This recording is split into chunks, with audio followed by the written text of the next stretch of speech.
د افغانستان د نورو ولایتونو په څیر دلته د کندهار په کابوټول ولسوالیو کې هم جګړه روانه ده چې یوه یې ارغنداب ولسوالي ده. 3 میاشتې کېږي چې په دغه ولسوالۍ کې په وقفه‌یي شکل جګړه روانه ده چې کابو 15,000 کورنۍ اړې کړي دي چې خپلې سیمې پرېږدي. سلام، وخت مو په خیر. هندارې خپرونې ته مو زه محمد یار مجروح هرکلی کوم. دا اونۍ په هنداره خپرونه کې مو د کندهار ارغنداب ولسوالۍ ته راولو، له مسؤلینو او ارغندابیانو سره پر دې غږیږو چې جګړه پر کوم حال ده او په دغه ولسوالۍ کې بې ځایه شوو کسانو ته څومره مرستې رسېدلې دي.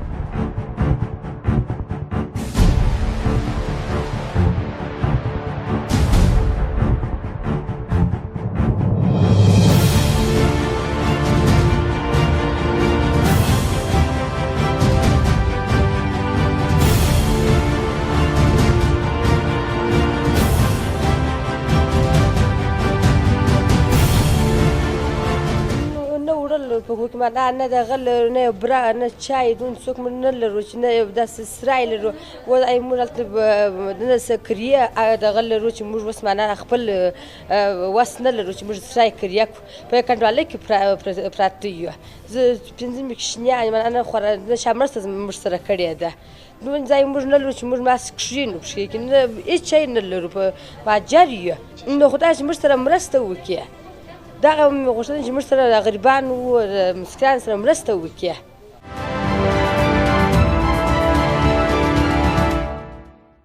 ګرده د جنګو څه بې ځایه سو، نه مو سرای سته نه مو مینه سته. ایچمان کونډه لور مې د غاړې د ایچمان یې زما د غاړې دي. د وړې لښتې راڅخه یې کور په کور ګرځي، موږ یې په مزدوري اټکوو. وایي ځئ ځئ دروازه یې راته پیش کړي. وایي موږ شی نه لرو. اوس موږ ته چې حکومت یو لار جوړه کړي د ماښامو د ساعت د په زو خدای که موږ په کور کې لرو داد بداري. پر دغه زموږ د کلي په رئیس موږ ژاړو، د افغانستان په د ګرد ارغنداب په رئیس موږ ژاړو. موږ څنګه وکړو؟ هغه مسلمان خواسته خیسي پر تسې باندې دغه کوي. نو خو موږ سره چې یو کومک وي مرسته وسي، موږ داد بداره خاک په سر نه کارونه سته نه شی سته. جنګونه چې د کور الکوان موږ زموږ د هغه وخته په وویلا ولاړ چې درب سي موږ چغې و نارې وو.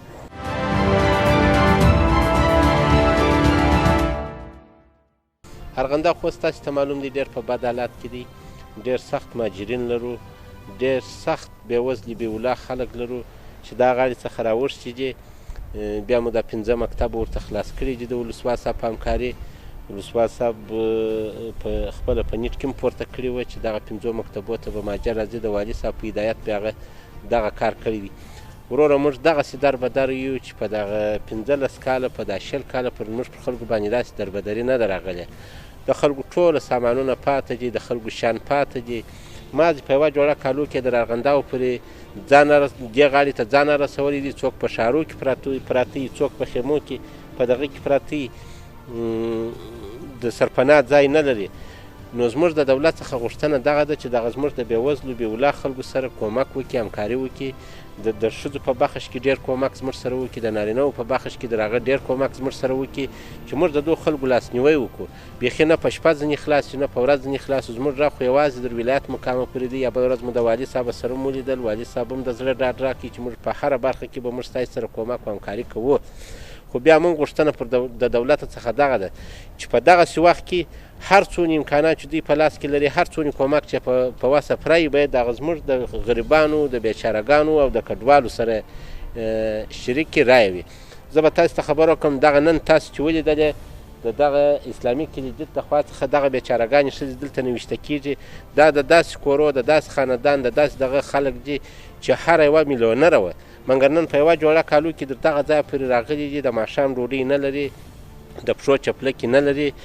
زموږ د دولت څخه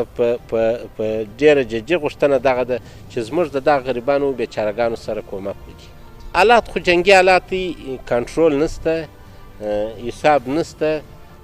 د خلکو په منچکو کې جنګ دی، د خلکو په کورو کې جنګ دی. کنټرول څوک نسي کولی. هغه خو د نظامي خلکو کار دی چې پر هره کم یې کوي، هغه د دوی کار دی. په ملکي بخش کې موږ 4 ساعته دغه غریبانو دغه بیچارهګانو ته دا متوجه یو چې در ځای پورې ورسوو او یو شی ورته پیدا کړو.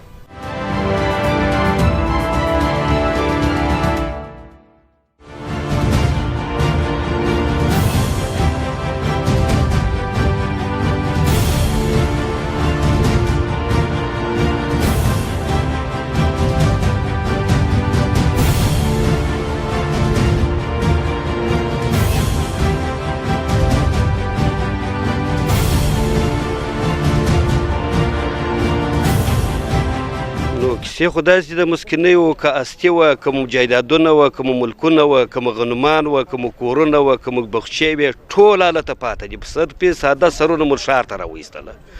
نو هغه دلته اوس دا دلته رالو ولسوالۍ ته چې مرسته د لمبر نه ویشته کېږي نوم نه ویشته کېږي تر اوسه معرضې نه دي نه ویشته سوي نه ورغلي نن اوله ده نن مو درېیمه ده چې د ارغنداو د خسرو اولیا د کلي څخه راوتلي یو دا یې اوس انتظار یو عریضې اوس په لاس کې مو دي وایي تر اوسه پورې خو کوم شی موږ ته نه رسېدلی دی نه تایید شوی دی کورونه مو په لو واله کې بس د قریبانو کره چې یا د خور کره 15 کوره ننوتلي مازې ما سرونه سیب کړي دي یا د یو قریب کره په یوه سرای کې 10 کوره سره ننوتلي نارینه یا پر بیابان ګزاره کو یا په کوټه کې 20 کسه ګزاره سره کو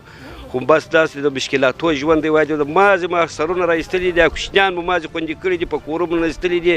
نه خونه شته نه خیمه شته نه شی شته هېڅ شی په دنیا نه شته وایي نو دا خو بیخي دغه زراعتي ولسوالي ده د ارغندا ولسوالي د ټول موږ د ټوله ولسوالي پر دا زراعتو پر غنمو پر باغیاتو پر دې باندې تکیه ده وایي چې په دا دواړو غاړو کې ګزاره کوي د انسانان نو دا شیان چې د مبیز او ولاړه خو موږ یې ټوله بالا د ډاګه وولو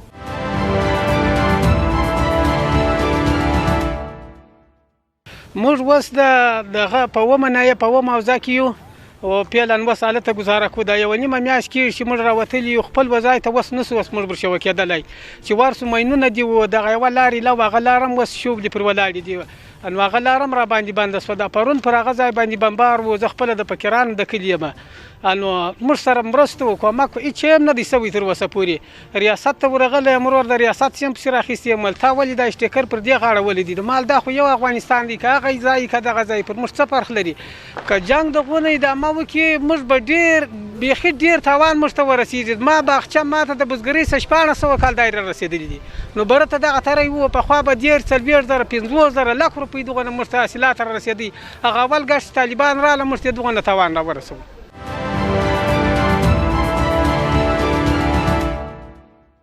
د ارغندا ولسوالي کې خو فلحال چې د ګډوډۍ دی د رود هغه د نه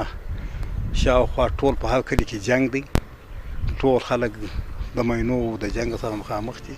عوام خلک ټول له بدله شوه ټول کټه شوله یعنې ډېر غټ غټ کلي چې د بدله کور به لا په اضافه وه لکه مناره وه هدیره وه د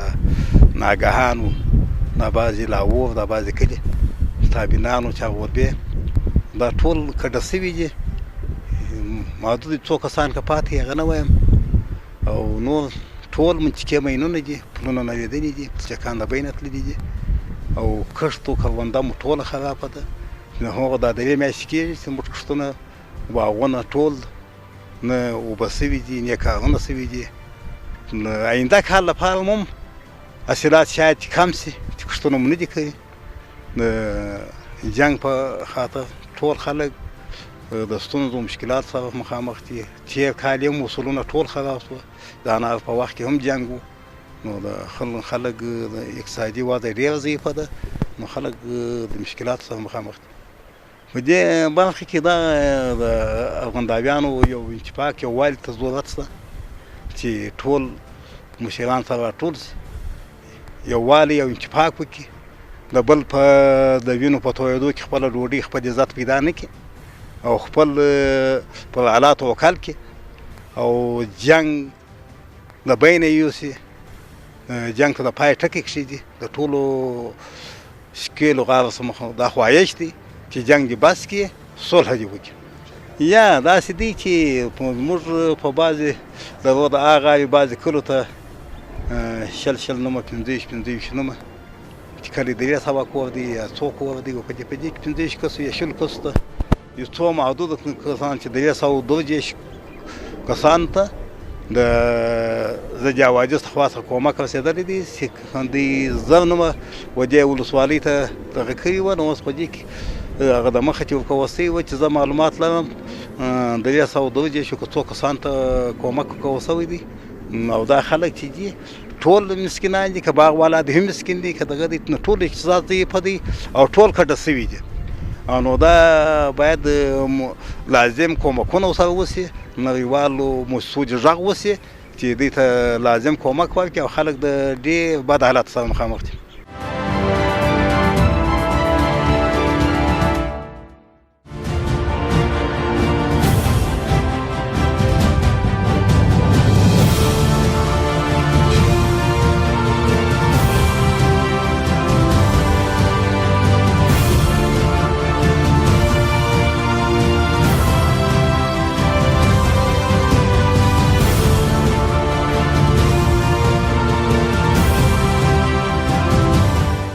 ارغنداب ولسوالي د تیر 3 میاشتې راهیسې پرله پسې چې په مابینځ کې یو څه وقفه وه، یو ځل طالبان راغله ساحه یې ونیول، خو هغه لاړه. دویم ځل بیا د تقریبا د 1 میاشتې راهیسې 1.5 میاشتې راهیسې د ساحه بیا د طالبان په کنټرول کې د عملیات دوام لري. په هغه اړه کې د طالبانو او حکومت ترمنځ سخت جګړه ده. بعضې ساحو کې ملکي تلفات د مینو له وجې څخه شته. جګړه د بابرو، جولاور او په دغو ساحو کې ده. کله کله د کوک غونډیو پر دا حصه باندې هم کله کله جنګ وي. ملکي تلفات لرو خو په زیاته اندازه نه دي، خو بیا هم د جګړې حساب دی. بعضې خلک په کورو کې دي او یا یو کس دوه کسه په کورو کې پرېښي، نو دغه مشکلات هغو جګړې ډول ملکي تلفات باید نور د پای ټکي کېښودل سي. ملک خلک هغه خلک دي چې نه په یوه طرف کې دي نه په بل طرف کې دي. د هغوی ژوند باید وژغورل سي، د هغوی کورونه، د هغوی باغونه، د هغوی حیوانات، هغوی ته باید ډېره توجه وسي. بیخي زیات، یعنې که درته ووایم چې 98% خلک تللي، 2% که پاته هم وي په بعضو نکاتو کې چې بیخي اوس جنګ نه دی ورسېدلی هلته. په ټوله هغه غاړه کې نه دېرش کلي دي چې موږ مخکې هم د نورو وروڼو سره په مصاحبو کې ویلي وه، یعنې زیات اوس خو بیخي په اوس وخت کې ټول خلک ولاړه د کندهار ښار ته یا دې غاړې ته راواوښته. که درته ووایم په سلو کې که 2 کوره پاتې نور هېڅ نشته. موږ ولایت مقام سره مسلسل په جریان کې وو او ولایت مقام ضد حوادث، مهاجرین او جمع هغه مؤسسات چې په دغه برخه کې کار کوي د ټولو سره تماسونه نیول سوي دي. ولې د ارغنداو هغه داخلي بې ځای سوي چې د ارغنداو په ساحه کې دي هغه یو مسؤلیت د ضد حوادث ریاست ته سپارلی دی، او هغه کډوال چې کندهار ښار ته تللي دي د هغوی مسؤلیت یې د مهاجرینو ریاست او هغه مؤسسات ته سپارلی دی. نو تقسیمات داسې سوي دي د دولت له خوا څخه انشاءالله ټول ارګانونه مصروفه دي چې هغه سروېګانې وکړي، خلک په نښه کړي او وروسته مرسته ورسره وشي. اقتصاد یې بیخي تاواني دی. که درته ووایم د اوله سره څخه اول د واره دغه د انارو کښت یې ښه وصول ورنه کوي. د مثال په ډول داسې باغونه وه چې پخوا په 10 لکه اوس په 2 لکه، یعنې تقریبا 20% 80% یې تاوانیان وو. یو خو هغه خپل کښت یو، دویم یې جګړه وه چې سخت یې وځپل، درېیم یې اوس دغه د مني په موسم کې د دې هغه د مني کښت دی چې مطلقاً هغه د مني کښت یې اوس د جګړې د لاسه ولاړی، هېڅ شی نه دي کړلي. حتی د باغو تاکبیریان یې لا نه دي سوي چې دغه اوس موسم د باغو د تاکبیري دی، د بزګرو د کار وخت دی، ټول په ټپه ولاړ دی او کښت یې زیانمن. موږ ته خو امنیتي ځواکونه ډاډ راکوي چې موږ عملیات کوو او منطقه خلاصوو، خو بیا هم جګړه روانه ده، عملیات شروع دي. په بعضو نکاتو کې دوی موږ ته داسې ویل دي چې موږ جګړه ختموو، نور منطقه صفا کوو، خو جګړه ده، جګړه روانه ده، عملیات روان دي، جاري دي. زما و ټولو هغو ارغنداوي کورنیو ته دا پیغام دی چې د ښار په ساحو کې یو ځای د مهاجرینو ریاست ته دې مراجعه وکړي، ځکه هغوی یې ذمه پر غاړه اخیستې ده، مؤسسات ورسره ملګري دي، او هغه کورنۍ چې په داخل کې د ارغنداو بې ځایه سوي هغه د ضد حوادث ریاست څخه. موږ خپله د ټولو ارغنداویانو سره په تماس کې یو. زموږ قومي مشران د خپل ټولو کلیوالو سره تماسونه لري، هغه پیدا کوي. که په ښار کې موږ ته معرفي کوي چې دغه کورنۍ ښار ته دغه کلي تللي دي، او که دلې په داخل کې بې ځایه سوي هم موږ ته وایي چې په داخل کې زما دغه کورنۍ بې ځایه سوي دي. بیا وروسته موږ د ضد حوادث ریاست او د مهاجرینو ریاست سره تماسونه نیسو، هغه خلک رسمي ورته معرفي کوو تر څو د هغوی سره مرسته وشي.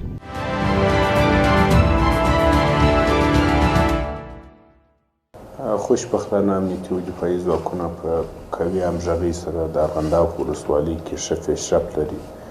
ډېرې سیمې تشبیه کړي دي او د عملیات دوام لري. همدا شکل د هرات او کندهار لاره چې په میوند، ژړۍ په سیمو کې تېرېږي، هغه لاره دښمن د وجوده څخه پاکه سوه، پوسته بندي سوه، او هغه پلچکونه چې د دښمن د خوا په ماینونو باندې د منځه تللي وو هغه بیرته د انجینري ټیمونو په توسط باندې ترمیم سوي دي، او اوس په ازادانه توګه وسایط تګ راتګ کوي او که مشکل په هغه سیمو کې فعلا نه لرو. همداشان 102 کړۍ ماینونه چې په مختلفو ځایو کې په ارغنداو، ژړۍ، میوند کې ځای پر ځای سوي وو، تېره یوه هفته کې کشف او د انجینري ټیمونو د خوا څخه خنثی سوي دي. تاسو ته بهتره در معلومه ده چې د سولې تر نامه لاندې دښمن د فرصت څخه ناوړه استفاده وکړه چې خلک خوشبینه وو چې سوله به د وطن ته راشي، ټول افغانان امنیتي و دفاعي ځواکونه په دفاعي حالات کې وو او دوی حجم راوړی د کندهار ولایت ته. خوشبختانه امنیتي و دفاعي ځواکونو د ټینګ غبرګون سره د واکمنۍ سره مخ شوه چې د دوی د ارمان پاتې شو او په تېرو 10 ورځو کې تقریبا تر 300 جنګیالي په دغه ولسوالیو کې چې ما یادونه وکړه دا د منځه تللي دي چې د مختلفو ولایاتو د غزني، روزګان، زابل د مختلفو ولایاتو څخه راغلي وو او د دې د منځه تللي چې د سره صلیب د طریقې څخه اجساد مربوطه ولایاتو ته او د ډیورنډ غاړې ته انتقال شوي دي. یو دا دی چې د دښمن برنامه وه چې یو قوي عملیات یې ترسره کړل او د دښمن په وړاندې امنیتي و دفاعي ځواکونو د سر په قربانۍ سره د دوی دفاع وکړه او د دې عملیات یې دفع کړل. بعضې مدیریتي کارو کې چې یو څه ستونزې په درو ولسوالیو کې لکه ارغنداو او میوند او پنجوایي کې چې پېښ شوي وې، د پنجوایي او د ارغنداو قومندان په دغه وجه د دندې څخه ګوښه شوي دي او تر دې څېړنې روانې دي چې وښیي چې حقیقت وموندنې وشي چې څېړنې څه شي ښیي. وخت چې څېړنې ترسره شي بیا به موږ وضاحت ورکړو په دغه اړه.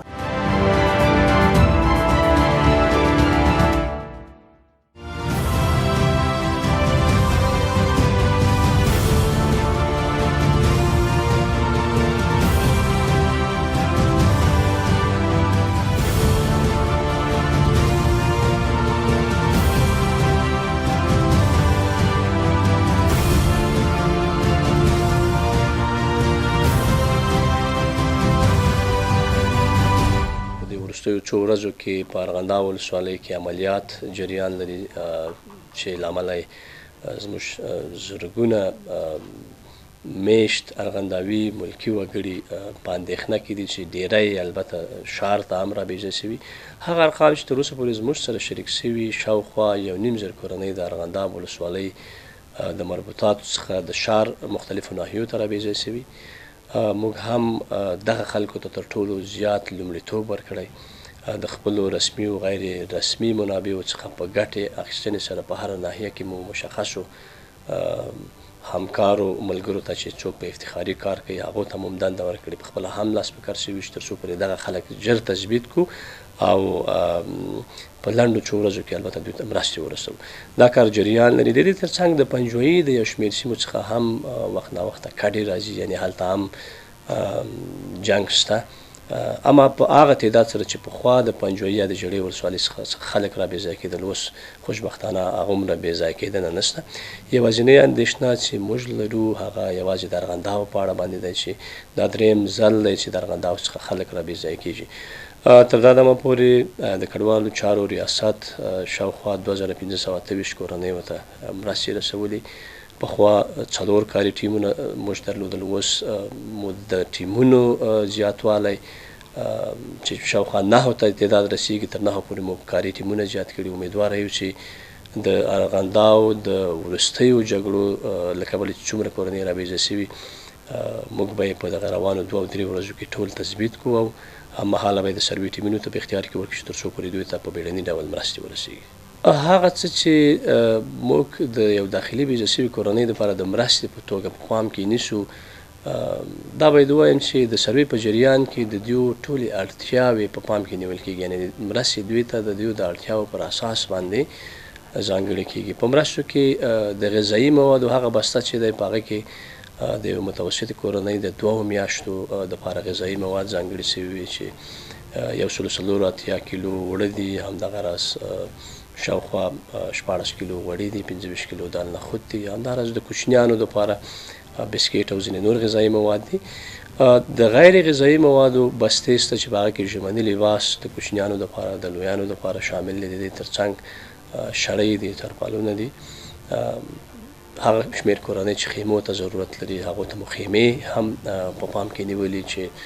یوازې د دغه 2528 کورنۍ د جملې څخه کېدای شي 1.5 داسې کورنۍ وي چې موږ هغو ته خیمې رسولي.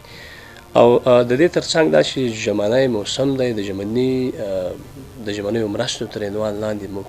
د همکارو موسساتو په مالي ملاتړ البته دغه ټولو کورنیو ته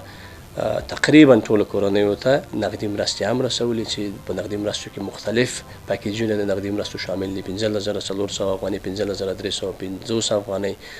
حتی 40400 افغانۍ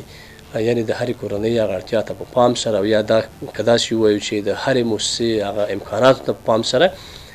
موږ د دوم ځل لپاره دغه داخلي بیزه شوي کورنۍ د ژمنیو مرستو څخه چې په هغه کې نقدي مرستې شامل دي هم ترې مستفید کړي. ګورئ د شفافیت په برخه کې یوازې د کډوالو چارو ریاست نشي کولی چې ټولې مرستې شفاف کړي. په دې برخه کې د ولسونو همکاري هم اړینه ده او هغه زه په دغه ځای کې تاسو ته د ولسونو همکاري اړینه ګڼل په اثبات رسوم. تاسو وګورئ موږ تر اوسه پورې شاوخوا 4.5 کورنۍ سروې کړي چې د دغه 4.5 کورنیو د جملې څخه مو 2528 کورنۍ مستحق راویستلي او دغه پاتې نور کسانو چې زموږ وخت را ضایع کړ زموږ منابع را ضایع کړي متاسفانه همدغه ولسي خلک دي چې کلونه پخوا د دغه اړوند ولسوالیو څخه د ښار مختلفو ناحیو ته راغلي. نن چې دوی خبر شول چې دغه ولسوالیو د جګړه ځپلو سره مرسته کیږي تر ټولو مخکې دوی دلته د کډوالو چارو ریاست مخې ته ولاړول او ادعا یې لرله چې موږ هم تازه رابیزه شوي دا چې موږ هم یو داسې سیستم دلته نه لرو چې دا تثبیت کړو چې څوک پخوا راغلي څوک اوس راغلي ځکه د ارغنداو سړی دی تشکیله د ارغنداو دی ادعا کوي چې زه د ارغنداو د دغه کلي یم تازه راغلی یم نو موږ هم دغه انساني همدردۍ په خاطر باندې دلته د دوی ثبت راجستر کړ اما یوازې په ثبت راجستر باندې دوی ته مرسته هیڅوک نه ورکوي. تاسو ته معلومه ده چې د سروې په جریان کې د هرې کورنۍ سره شاوخوا 20 دقیقې وخت د مرکې په بر کې نیسي چې هغه 150 پوښتنې د دوی سره مطرح کړي. نو دا چې ما تاسو ته ویل 4.5 کورنیو د جملې څخه مو 2528 کورنۍ مستحق ګڼلې دا په دې معنا چې د دې 4.5 کورنیو د ټولو کورونو ته د سروې ټیمونه تللي هلته د دوی سره مرکې کړي او بالاخره دې نتیجې ته رسېدلي چې څوک دلته مستحق ده څوک مستحق نه دی یعنې په هېڅ صورت سره هغه څوک چې هغه مستحق نه وي په دې پروسه کې نه شاملېدلی. زموږ هڅه ډېره ده اما دا هم نه ده کېدای شي داسې کورنۍ چې هغه کلونه وړاندې راغلي وي اما اوس د اوسني فرصت څخه په استفادې چې په ارغنداو کې یا په بلې ولسوالۍ کې جنګ دی زه تازه راغلی هغه د سرویرانو مسله ده هغوی هم علم غیب نه لري چې په دې باندې د 100% کې پوه شي ځکه هغه هم زموږ ستاسو په څېر باندې انسانان دي غلطي خطا سهوه به کوي. دا احتمال شته چې یو نامستحق کورنۍ د دې لپاره چې تشکیلې د هماغې ولسوالیو یا یې ادعا دا وه چې زه تازه رابیزه شوی باوجود د دې ټولو پلټنو پوښتنو ګرویژنو دا حرفوي شخص پاتې شوی وي هغه پوښتنو باندې بلد وي چې زما نه څه ډول پوښتنې مطرح کېږي کېدای شي په دغه پروسه کې داسې خلک هم شامل شوي وي دا موږ نه ردوو اما بیا هم دلته که چېرته ولسونه زموږ سره په دې برخه کې همکاري ونه کړي دوی په دې برخه کې اخلاص ښکاره نه کړي او د ځانه سره دا قضاوت ونه کړي چې دغه حق د هغه تازه جګړه ځپلو خلکو دی نه زما نو انشاءالله بیا به په دغه برخه کې شفافیت هم تامین وي او هغه اندېښنې چې په دې برخه کې دي هغه به هم انشاءالله چې ژر رفع شي. د بل پلوه د ولسونو همکاري په دې حتمي دی دا ولسونه دي چې په خپلو کلو بانډو کې یا په خپلو ناحیو کې یا د کور په شاوخوا کې دغسې مسایل تشخیصوي دوی دې تر موږ پورې راورسوي یا د اقل تر مطبوعاتو پورې دې راورسوي هر هغه ملک یا یو ځوان یا یو سپین ږیری یا یو هر څوک چې وي که چیرې په دغسې مسایلو کې ښکیل وي د دوی هغه هویت دې روښانه کړي چې تر څو پورې تاسو ته ولسونو ته دا ثابته شي چې څوک په دغسې مسایلو کې ګوتې وایي که چیرې د کډوالو چارو د ادارې کوم مامور وي هغه هم باید هغه هم د قانون څخه لوړ نه دی هغه هم باید راکش شي قانون ته دغه سره محاسبه وشي یعنې که چیرې ټول موږ او تاسو په دغه برخه کې په ګډه یو د بل سره لاسونه ورکړو زه فکر کوم چې شفافیت به هم تامین وي قانون به هم عملي کیږي او د دې ترڅنګ تر ټولو مهمه مسله دا ده چې حق به هم حقدار ته 100% کې رسېدلی وي.